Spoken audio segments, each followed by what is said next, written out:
The tabletop takeaway. Game mechanics on display. 3 designers share the stage. Pick a genre and we'll play.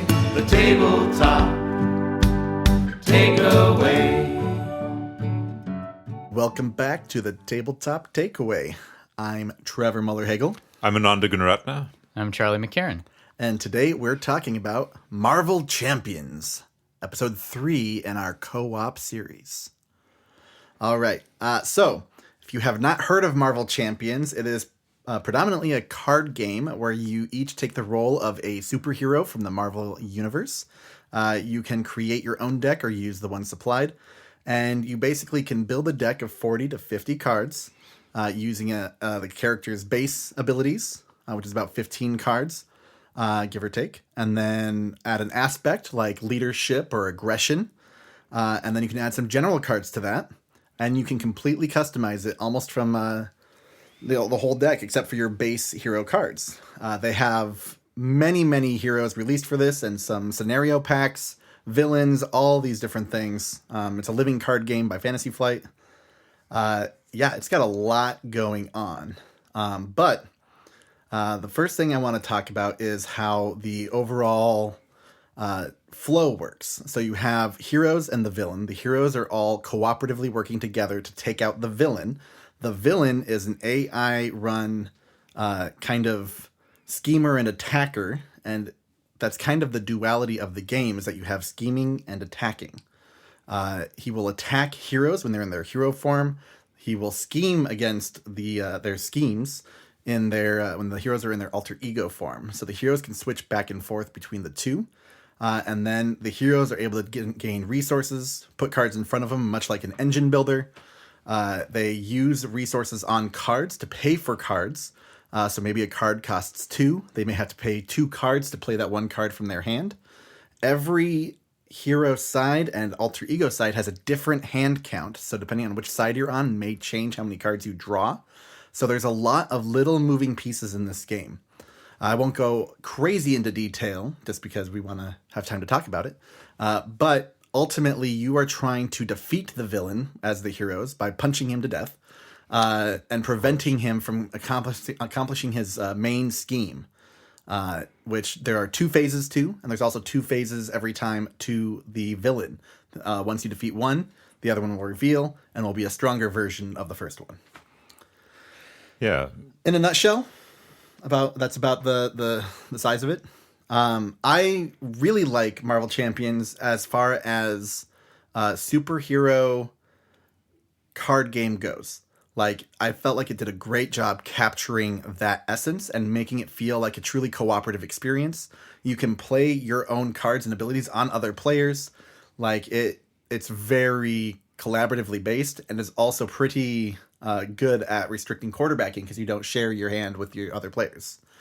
Yeah. I thought that it did capture the theme of superheroics pretty well.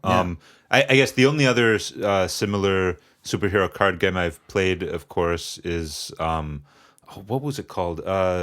Sentinels of the Multiverse. Oh, yes, of course. And I definitely think I like this one better than Sentinels of the Multiverse. One thing it did, which is very on theme, is the duality of the hero's life between superheroics and the alter ego. Oh, yeah. I felt like it did a really good job capturing that, because you can swap back and forth between them.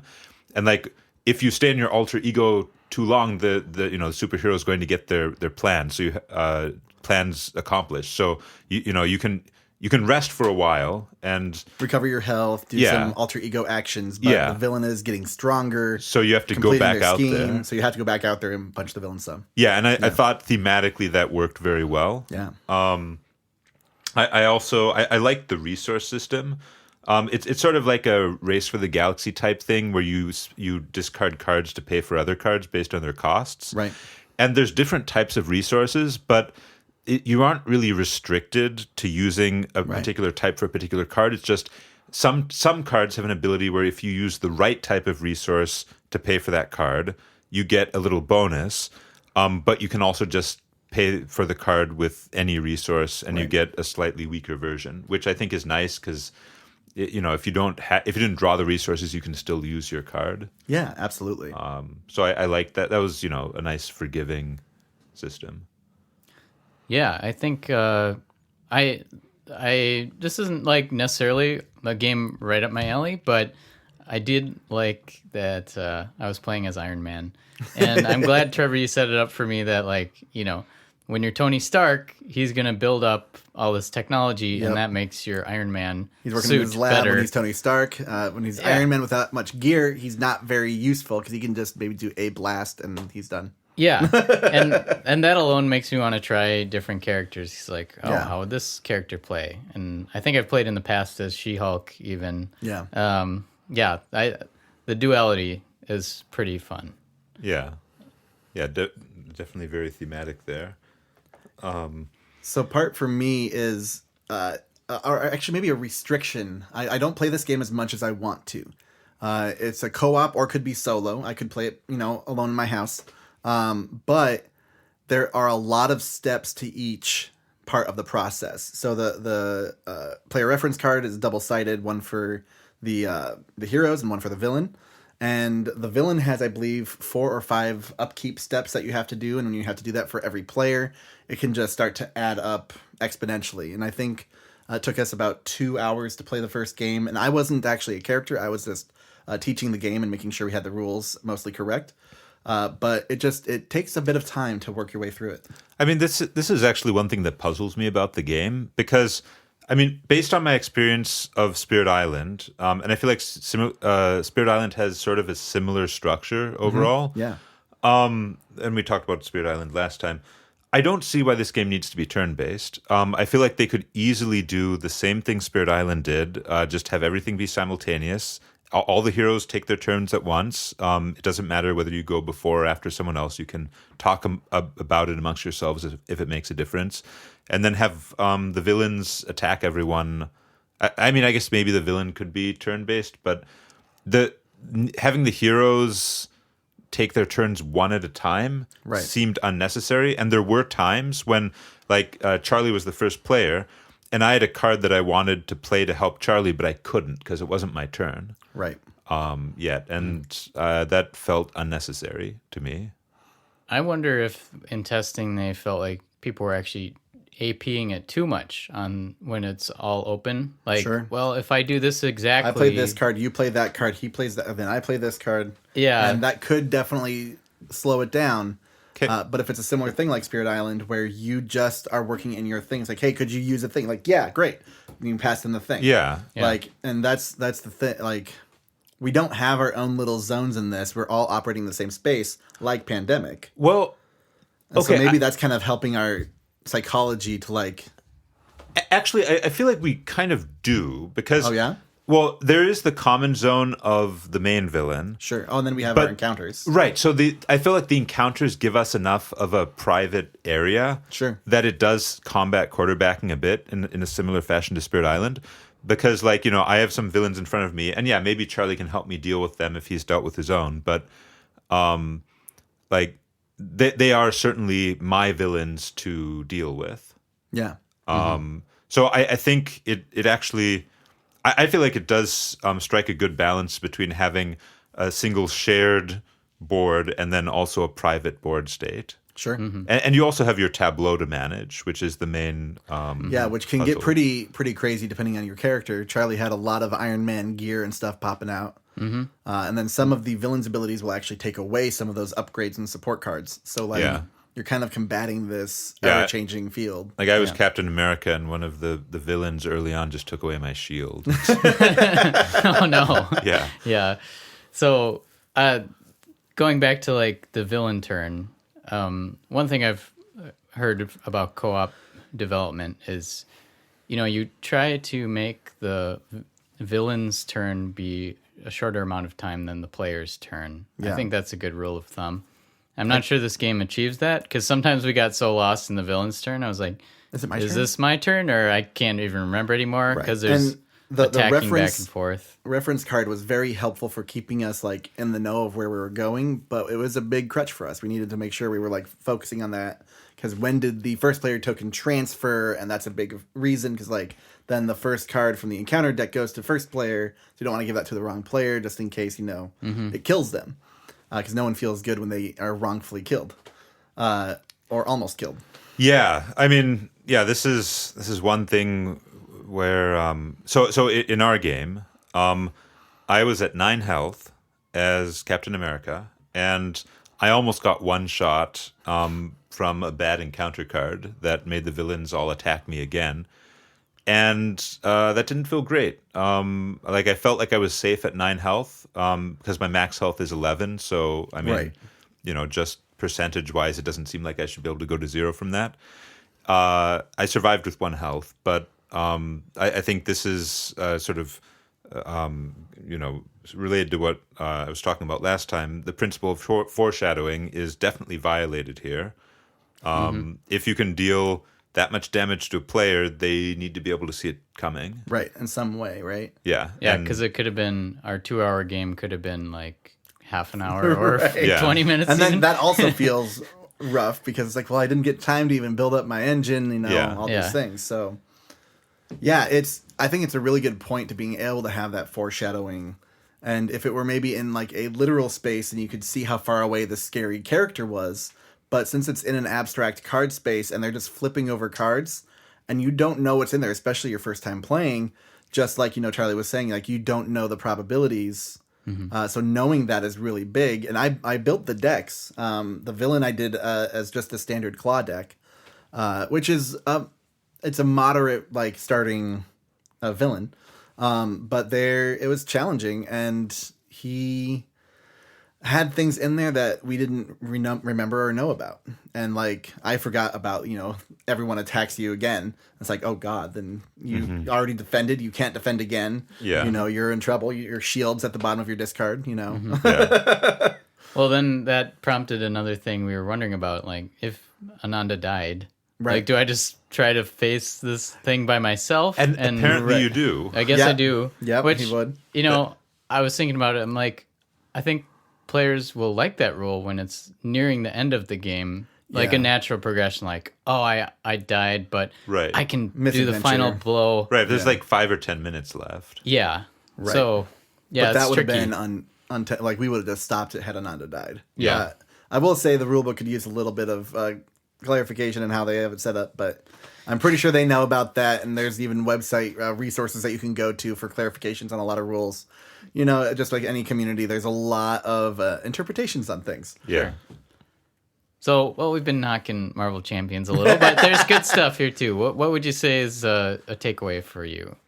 So for me, I felt like they really handled the narrative aspect of telling a superhero collaborative story, a cooperative story, where you can, before the game starts, create your hero that you want to play as. So like I said, there's 4 aspects, and you can like, okay, I want to be, this time I'm going to be Captain America, but with the leadership where I can get a lot of allies out there. And Captain America has some extra leadership benefits or recruiting benefits. Yeah. I was playing a very face-punchy Captain America. Yeah, I made him face punchy when I built the decks. And I like that that you aren't restricted on like, oh, you can only have certain amount of. Well, there's some cards that you can have like one of in a deck, Right, which they explicitly state on Yeah. the card. Like, you can have one of this. It's like, oh, okay. Yeah. But it's not really a point value system. It's just like, you want this card? Sure, put it in there. They all have costs, and if you want a lot of high cost cards, you won't have a lot of cards in play. Because you have to use cards to pay for cards. So, yeah, I felt like it was a really cool and clever mechanic with how they did that. I also played Sentinels of the Multiverse a bit. I have my own copy. And it felt like it was missing something for me. And I'm a very big, like, in terms of RPG games, I like to customize my experience. I like to choose what I'm bringing into battle with me, and I could not do that really with Sentinels. I chose my character, and then they have a pre-built deck, and then I'm that character. And so people that love the comics and things like that may love something where it's like, hey, this is your character and this are all of the things you have to do. But even like Spirit Island, you have your 4 starting cards, but then you pick up new ones and it kind of evolves over the course of the game. And I love that. I love that evolution. And so being able to build like an engine for your character and seeing that engine come to life, it's kind of combining Magic with superhero as well, but with being a living card game instead of a collectible card game. Yeah. But it is kind of a collectible card game as well. Yeah. Well, and this is making me think of Smash Up a little bit, too. Oh, for sure. Like, it's nice to have a theme of these cards will work together. I know they will. And if you haven't played Smash Up, it's basically like, oh, I'm picking the leprechauns and the dinosaurs, and then you smash up those 2 decks, and they'll have some weird combo that might work together, might not, but... Princesses and X-Men, Yeah. Yeah, but I like that aspect to this, like you're saying. Oh, yeah. The leadership and, yeah. So, Yeah. I mean, takeaways? yeah, for my part, I think just comparing and contrasting Marvel Champions with Spirit Island, because I did see a lot of parallels, and it sort of helped me narrow in on, I think, some of the things that make Spirit Island really good. Because I think my takeaway here is sort of a formula for making co-op, for making non-information economy co-op games, which is basically, for a co-op game, give each player a private puzzle that is theirs to solve, and have a central public puzzle that is everyone's to solve. And then that's enough. Don't just have the public puzzle. Very easy trap, right? Like, well, trap. This is me theory crafting, but the public puzzle is that's a prime place for some quarterbacking. So Yeah, that's why Pandemic being a big... yes. Yeah. So that's why you need the private puzzle. So private puzzle, public puzzle, give players ways to help other people in their private puzzles. Or in the public puzzle. Or in the public puzzle. But of course, if you're just helping for the public puzzle, then you can get into quarterbacking that way too. But that's basically my takeaway. Sort of this rough idea to a formula that I want to try out. Maybe for Bleak Friday. Ooh, Bleak Friday. Yeah, which is a game that we're working on. But yeah, I would say that's my takeaway. Cool. Yeah.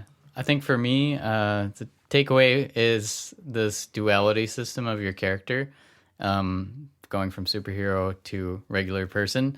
And the ebb and flow of that is cool.